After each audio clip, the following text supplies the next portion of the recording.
6:30 PM to 12:30 AM. Medyo tinamad tayong bumiyahe dahil buong araw umulan at pag ganitong maulan sigurado kukonti ang rider at maraming pasahero. So tara, samahan niyo ko sa biyahe ko.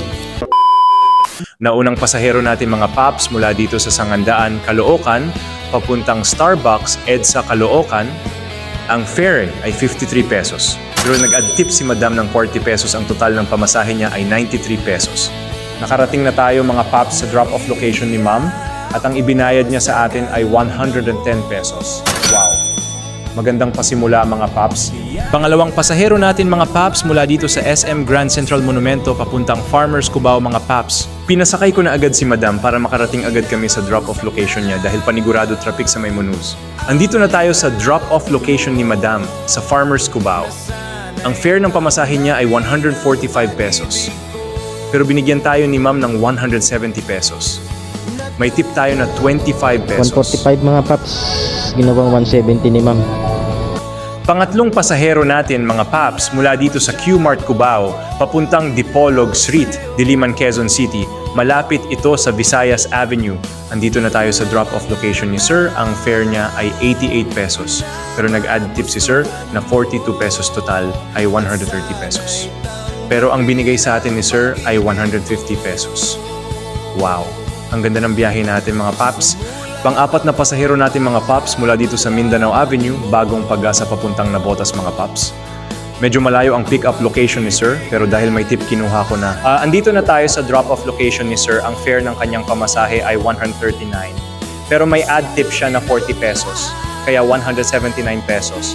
Pero ang binigay sa atin ni Sir ay 200 pesos. Pang-lima pasahero natin mga paps mula dito sa Navotas, papuntang Vertis North Tower 2. Andito na tayo sa drop-off location ni Sir at ang fare NF pamasahe ay 157. Binigyan tayo ni Sir ng 160 pesos. May tip si Sir na 3 pesos. Pang-anim na pasahero mga paps mula dito sa SM North, papuntang Project 8, naka-Gcash. At kinuha ko na kasi kailangan ko pang top-up, mauubos na kasi ang top-up ko. Pang-pitong pasahero natin mga paps mula dito sa Project 8, papuntang Robinsons Ermita. Mga paps, semi-long ride ulit ang biyahe natin. Ang fare nga pala ni Madam ay 204 pesos pero binigyan tayo ni Ma'am ng 210 pesos. Wow! Pang-walong pasahero natin mga paps mula dito sa Robinsons Ermita, papuntang Mandaluyong. Swerte talaga, halos mga biyahe ko may mga tip. Andito na tayo sa drop-off location ni Ma'am. Ang fare ay 96 pesos, pero add tip si Ma'am na 50 pesos. Total niya ay 146 pesos, pero binigyan tayo ni Ma'am ng 150 pesos. After ko ma-drop si Ma'am, biglang huminto ang booking. Dito tayo ngayon mga koy sa Mandaluyong. Ang oras ngayon ay 10:55 PM. Biglang huminto yung booking siguro dahil ang ganda ng panahon eh. Hindi talaga siya umulan. Simula kanina pag-alis natin ng 6:30.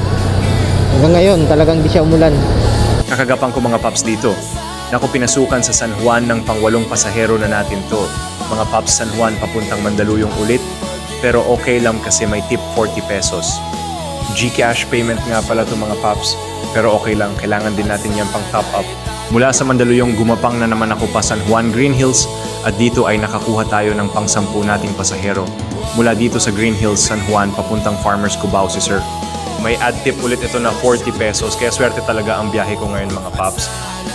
Nakarating na kami ni Sir dito sa Farmers Cubao at sinagad na ni Sir sa 100 pesos ang pamasahe niya. Salamat po Sir. Pang-11 pasahero ko mga paps mula dito sa Cubao papuntang Centris, Quezon Ave, 58 pesos na Gcash payment nga pala binayad ni Sir. Okay lang pang top up din yan, di ko na pala nakunan pagbaba ni Sir dyan. No, pang-12 nating pasahero mga paps mula dito sa Soler North Avenue, papuntang North Bay. Navotas mga paps, so saktong-sakto ito na ang magiging last pasahero ko dahil malapit na lang ito sa amin sa Malabon. 143 pesos pero binigyan tayo ni Sir ng 150 pesos. Uwian ng mga paps, 6 na oras na biyahe tayo ngayon from 6:30 PM to 12:30 AM. Ang oras ngayon ay 12:30.